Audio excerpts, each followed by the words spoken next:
Welcome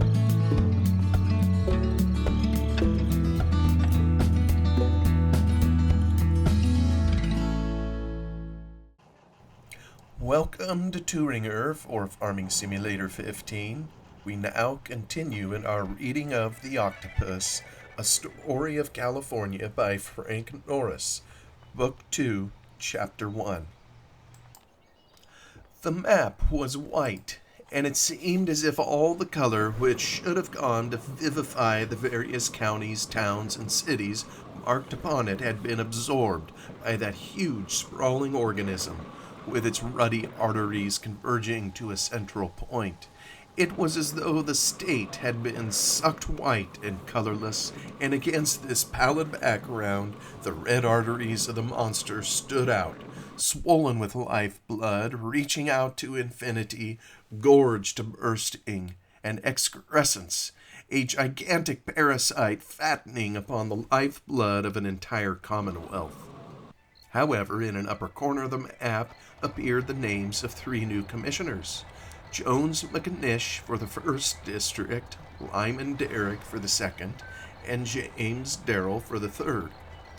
Nominated in the Democratic State Convention in the fall of the preceding year, Lyman, backed by the coteries of San Francisco bosses in the pay of his father's political committee of ranchers, had been elected together with Darrell, the candidate of the Pueblo and Mojave Road, and McNish, the avowed candidate of the Pacific and Southwestern. Darrell was rabidly against the PNSW, McNish rabidly for it. Lyman was supposed to be the conservative member of the board, the ranchers' candidate, it was true, and faithful to their interests, but a calm man, deliberative, swayed by no such violent emotions as his colleagues. Osterman's dexterity had at last succeeded in entangling Magnus inextricably in the new politics.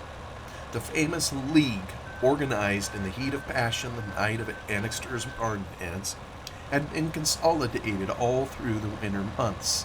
Its executive committee, of which Magnus was chairman, had been, through Osterman's manipulation, merged into the old committee composed of Broderson, Annixter, and himself. Promptly thereat, he had resigned the chairmanship of this committee, thus leaving Magnus as its head.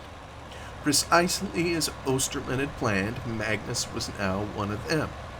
The new committee accordingly had 2 objects in view: to resist the attempted grabbing of their lands by the railroad, and to push forward their own secret scheme of electing a board of railroad commissioners who should regulate wheat rates so as to favor the ranchers of the San Joaquin.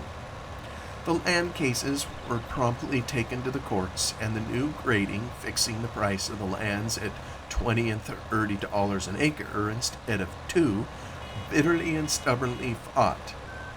But delays occurred, the process of the law was interminable, and in the intervals the committee addressed itself to the work of seating the Ranchers' Commission, as the projected Board of Commissioners came to be called.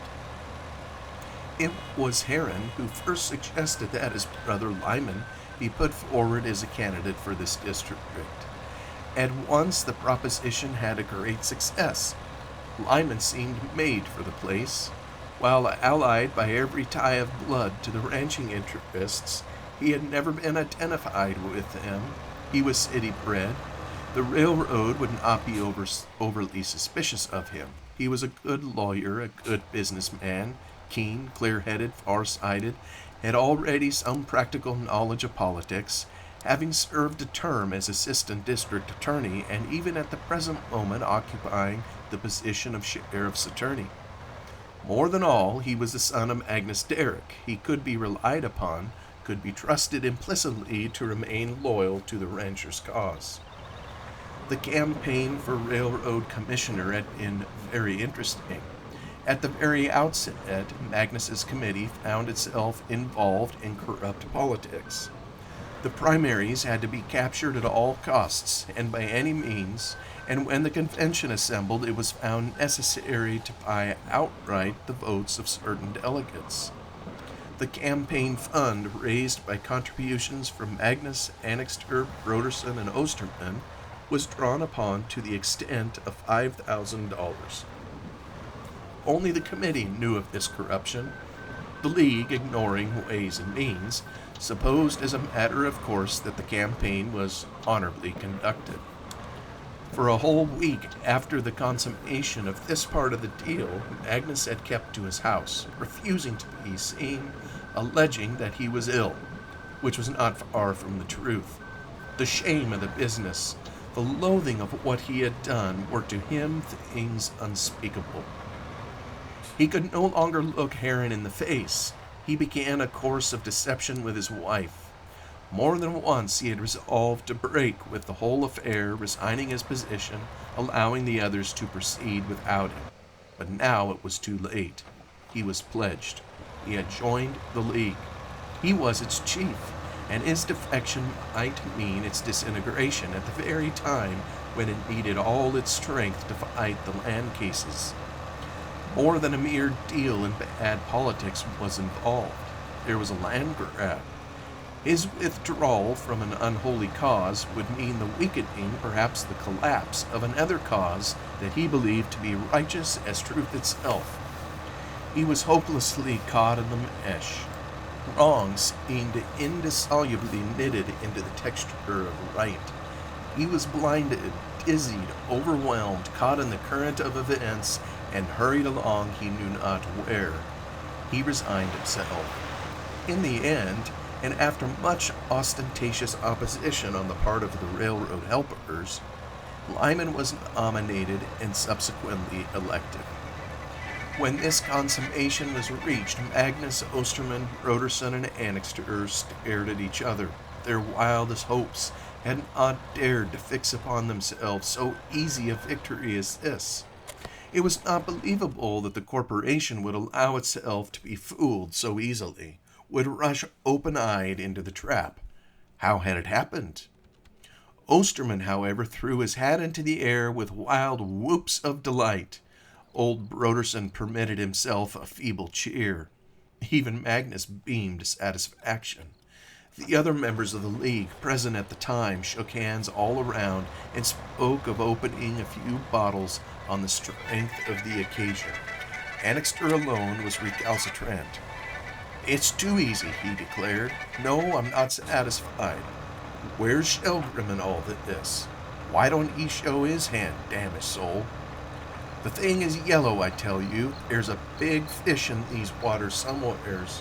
I don't know his name and I don't know his game, but he's moving round off and on, just out of sight. If you think you've netted him, I don't. That's all I've got to say." But he was jeered down as a croaker. There was a commission. He couldn't get around that, could he? There was Darrell and Lyman Derrick, both pledged to the ranches. Good Lord, he was never satisfied. He'd be obstinate till the very last gun was fired. Why, if he got drowned in a river, he'd float upstream just to be contrary. In the course of time, the new board was seated. For the first few months of its term, it was occupied in clearing up the business left over by the old board and in the completion of the railway map. But now the decks were cleared. It was about to address itself to the consideration of a revision of the tariff for the carriage of grain between the San Joaquin Valley and Tidewater. Both Lyman and Darrell were pledged to an average 10% cut of the grain rates throughout the entire state. The typewriter returned with the letters for Lyman to sign, and he put away the map and took up his morning's routine of business, wondering the while what would become of his practice during the time he was involved in the business of the Ranchers' Railroad Commission. But towards noon, at the moment when Lyman was drawing off a glass of mineral water from the siphon that stood at his elbow, there was an interruption. Someone rapped vigorously upon the door, which was immediately after opened, and Magnus and Heron came in, followed by Presley. "Hello, hello!" cried Lyman, jumping up, extending his hands. "Why, here's a surprise. I didn't expect you all till tonight. Come in and sit down. Have a glass of sizz water, Governor." The others explained that they had come up from Bonneville the night before, as the executive committee of the league had received a dispatch from the lawyers it had retained to fight the railroad, that the judge of the court in San Francisco, where the test cases were being tried, might be expected to hand down his decision the next day. Very soon after the announcement of the new grading of the ranchers' lands, the corporation had offered, through S. Behrman, to lease the disputed lands to the ranchers at a nominal figure. The offer had been angrily rejected, and the railroad had put up the lands for sale at Ruggles' office in Bonneville. At the exorbitant price named, buyers promptly appeared, dummy buyers beyond shadow of a doubt, acting either for the railroad or for S. Behrman. Men hitherto unknown in the county, men without property, without money, adventurers, healers. Prominent among them and bidding for the railroad's holdings included on Annixter's ranch was Delaney. The farce of deeding the corporation's sections to these fictitious purchasers was solemnly gone through with at Ruggles' office, the railroad guaranteeing them possession. The league refused to allow the supposed buyers to come upon the land, and the railroad, faithful to its pledge in the matter of guaranteeing its dummies' possession, at once began suits in ejectment in the district court in Visalia, the county seat. It was a preliminary skirmish, the reconnaissance in force, the combatants feeling each other's strengths, willing to proceed with caution, postponing the actual death grip for a while, till each had strengthened its position and organized its forces. During the time the cases were on trial at Visalia, S. Behrman was much in evidence in and about the courts. The trial itself, after tedious preliminaries, was brief. The ranchers lost. The test cases were immediately carried up to the United States Circuit Court in San Francisco. At the moment the decision of this court was pending. "Why, this is news," exclaimed Lyman in response to the governor's announcement. "I did not expect him to be so prompt. I was in court only last week, and there seemed to be no end of business ahead. I suppose you are very anxious?" Magnus nodded. He had seated himself in one of Lyman's deep chairs, his gray top hat with its wide brim on the floor beside him. His coat of black broadcloth that had been tightly packed in his valise was he had wrinkled and creased. His trousers were strapped under his high boots. As he spoke, he stroked the bridge of his hawk-like nose with his bent forefinger. Leaning back in his chair, he watched his two sons with secret delight. To his eye, both were perfect specimens of their class, intelligent, well-looking, resourceful. He was intensely proud of them. He was never happier, never more nearly jovial, never more erect, more military, more alert, and buoyant than when in the company of his two sons. He honestly believed that no finer examples of young manhood existed throughout the entire nation. "I think we should win in this court," Heron observed, watching the bubbles break in his glass. "The investigation has been much more complete than in the Visalia trial. Our case this time is too good. It has made too much talk. The court would not dare render a decision for the railroad. Why, where's the agreement? There's the agreement in black and white, and the circulars the railroad issued. How can one get around those?" Well, we shall know in a few hours now," remarked Magnus. "Oh," exclaimed Lyman, surprised. "It is for this morning, then. Why aren't you at the court?" "It seemed undignified, boy," answered the governor. "We shall know soon enough." "Good God!" exclaimed Heron abruptly. "When I think of what is involved, why, it's our home, the ranch house itself, nearly all Los Muertos, practically our whole fortune, and just now when there is promise of an enormous crop of wheat. And it is not only us. There are over 500,000 acres in the San Joaquin involved. In some cases of the smaller ranches, it is the confiscation of the whole of the rancher's land. If this thing goes through, it will absolutely beggar near 100 men. Broderson wouldn't have 1,000 acres to his name. Why, it's monstrous. But the corporations offered to lease these lands from Art Lyman. Are any of the ranchers taking up that offer? Or are any of them buying outright? Buying? At the new figure, exclaimed Harry. At 20 and 30 an acre. Why, there's not 1 in 10 that can. They are land poor. And as for leasing land that they virtually own, no, there's precious few are doing that, thank God. That would be acknowledging the railroad's ownership right away, forfeiting their rights for good. None of the Leaguers are doing it, I know. That would be the rankest treachery.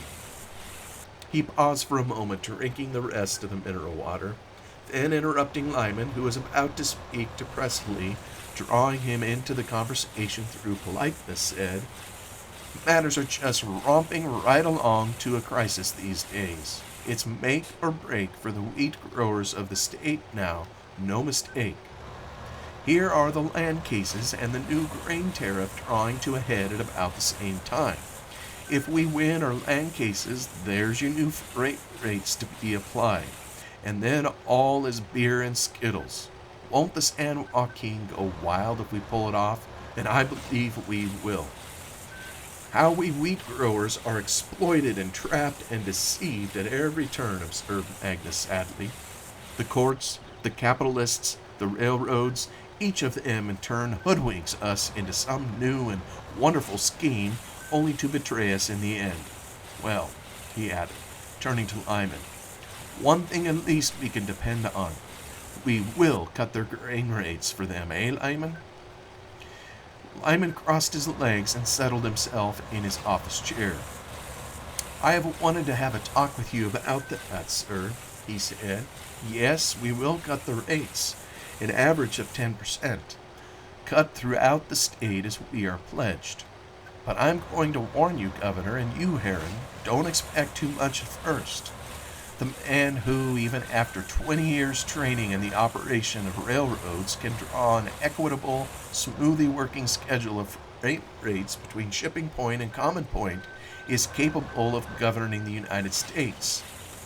What with main lines and east lines and points of transfer and the laws governing common carriers and the rulings of the Interstate Commerce Commission, the whole matter has become so confused that Vanderbilt himself couldn't straighten it out. And how can it be expected that railroad commissions who are chosen, well, let's be frank, as ours was, for instance, from out a number of men who don't know the difference between a switching charge and a differential rate, are going to regulate the whole business in 6 months' time? Cut rates? Yes, any fool can do that. Any fool can write $1 instead of $2. But if you cut too low by a fraction of 1%, and if the railroad can get out an injunction, tie you up and show that your new rate prevents the road being operated at a profit, how are you any better off? Your conscientiousness does you credit, Lyman, said the governor. I respect you for it, my son. I know you will be fair to the railroad. That is all we want. Fairness to the corporation is fairness to the farmer, and we won't expect you to read just the whole matter out of hand. Take your time. We can afford to wait. And suppose the next commission is a railroad board and reverses all our figures. The one-time mining king, the most redoubtable poker player of Calaveras County, permitted himself a momentary twinkle of his eyes. By then, it will be too late. We will, all of us, have made our fortunes by then. The remark left Presley astonished out of all measure. He could never accustom himself to these strange lapses in the governor's character. Magnus was by nature a public man, judicious, deliberate, standing firm for principle, yet upon rare occasion, by some remark as this, he would betray the presence of a sudden nature of recklessness, inconsistent, all at variance with his creeds and tenets.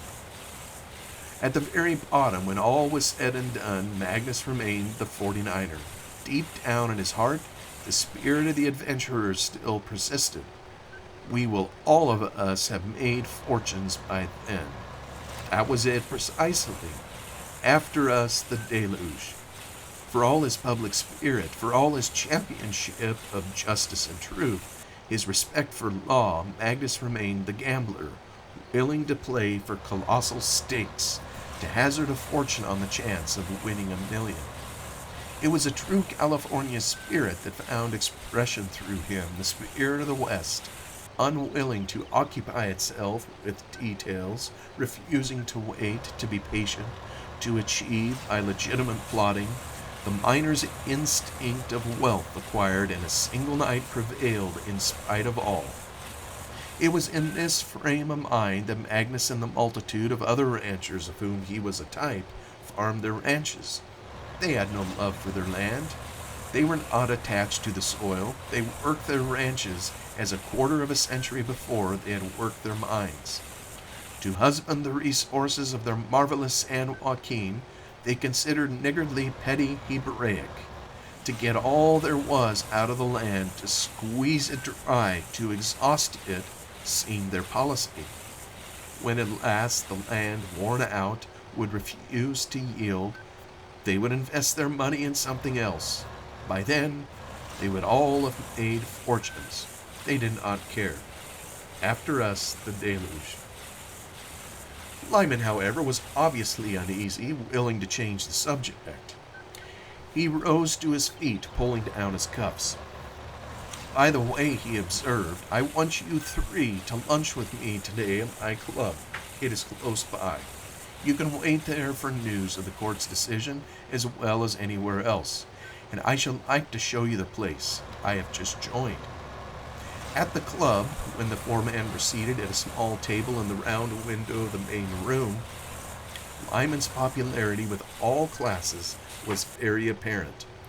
Hardly a man entered that did not call out a salutation to him, some even coming over to shake his hand. He seemed to be every man's friend, and to all he seemed equally genial. His affability, even to those whom he disliked, was unfailing. "See that fellow yonder," he said to Magnus, indicating a certain middle-aged man, flamboyantly dressed, who wore his hair long, who was afflicted with sore eyes, and the collar of whose velvet coat was sprinkled with dandruff. "That's Hartrath, the artist, a man absolutely devoid of even the commonest decency. How he got in here is a mystery to me." Yet, when this Hartrath came across to say "How do you do" to Lyman, Lyman was as eager in his cordiality as his warmest friend could have expected. "Why the devil are you so chummy with him, then?" observed Heron when Hartrath had gone away. Lyman's explanation was vague. The truth of the matter was that Magnus's oldest son was consumed by inordinate ambition. Political preferment was his dream, and to the realization of this dream, popularity was an essential. Every man who could vote, blackguard or gentleman, was to be conciliated if possible. He made it his study to become known throughout the entire community, to put influential men under obligations to himself. He never forgot a name or a face. With everybody he was the hail fellow well met. His ambition was not trivial. In his disregard for small things he resembled his father. Municipal office had no attraction for him. His goal was higher. He had planned his life 20 years ahead. Already sheriff's attorney, assistant district attorney, and railroad commissioner, he could, if he desired, attain the office of district attorney itself. Just now it was a question with him whether or not it would be politic to fill this office. Would it advance or sidetrack him in the career he had outlined for himself? Lyman wanted to be something better than district attorney, better than mayor, and state senator, or even than member of the United States Congress. He wanted to be, in fact, what his father was only in name, to succeed where Magnus had failed. He wanted to be governor of the state. He had put his teeth together, and deaf to all other considerations, blind to all other issues, he worked with the infinite slowness, the unshakable tenacity of the coral insect to this one end. After luncheon was over, Lyman ordered cigars and liquors, and with the three others returned to the main room of the club. However, their former place in the round window was occupied. A middle-aged man with iron-gray hair and mustache, who wore a frock coat and a white waistcoat, and in some indefinable manner suggested a retired naval officer, was sitting at their table smoking a long, thin cigar. At sight of him, Presley became animated. He uttered a mild exclamation. "Why, isn't that Mr. Cedarquist?" "Cedarquist?" repeated Lyman to Eric. "I know him well." "Yes, of course it is," he continued. "Governor, you must know him. He is one of our representative men. You would enjoy talking to him. He was the head of the Big Atlas Iron Works. They have shut down recently, you know. Not failed exactly, but just ceased to be a paying investment, and Cedarquist blows them out. He has other interests, though. He's a rich man, a capitalist." Lyman brought the group up to the gentleman in question and introduced them. "Mr. Magnus Derrick, of course," observed Cedarquist as he took the governor's hand. "I've known you by repute for some time, sir. This is a great pleasure, I assure you." And turning to Presley, he added, "Hello, Press, my boy. How is the very great poem getting on?" "It's not getting on at all, sir," answered Presley, in some embarrassment as they all sat down. "In fact, I've about given up the idea. There's so much interest in what you might call living issues down to Los Muertos now that I'm getting further and further from it every day." "I should say as much," remarked the manufacturer, turning towards Magnus. "I'm watching your fight with Shelgrim, Mr. Derrick, with every degree of interest." He raised a drink of whiskey and soda. "Here's success to you." As he replaced his glass, the artist Hartrath joined the group uninvited. As a pretext, he engaged Lyman in conversation. Lyman, he believed, was a man with a pull at City Hall.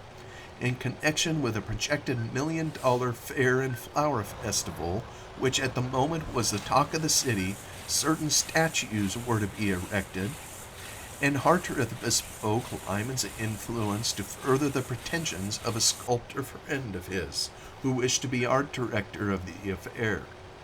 In the matter of this fair and flower festival, Hartrath was not lacking in enthusiasm. He addressed the others with extravagant gestures, blinking his inflamed eyelids. $1 million, he exclaimed. "Hey, think of that! Why, do you know that we have 500,000 practically pledged already? Talk about public spirit. Gentlemen, this is the most public-spirited city on the continent, and the money is not thrown away. We will have Eastern visitors here by the thousands, capitalists, men with money to invest. The $1 million we spend on our fair will be money in our pockets. Ah, you should see how the women of this city are taking hold of the matter. They are giving all kinds of little entertainments, teas, old-time singing schools, amateur theatricals, gingerbread feats, all for the benefit of the fund. And the businessmen, too, pouring out their money like water. It is splendid, splendid to see a community so patriotic." The manufacturer, Cedarquist, fixed the artist with a glance of melancholy interest. "And how much," he remarked, "will they contribute, your gingerbread women and public-spirited capitalists, towards the blowing up of the ruins of the Atlas Iron Works?" "Blowing up? I don't understand," murmured the artist, surprised.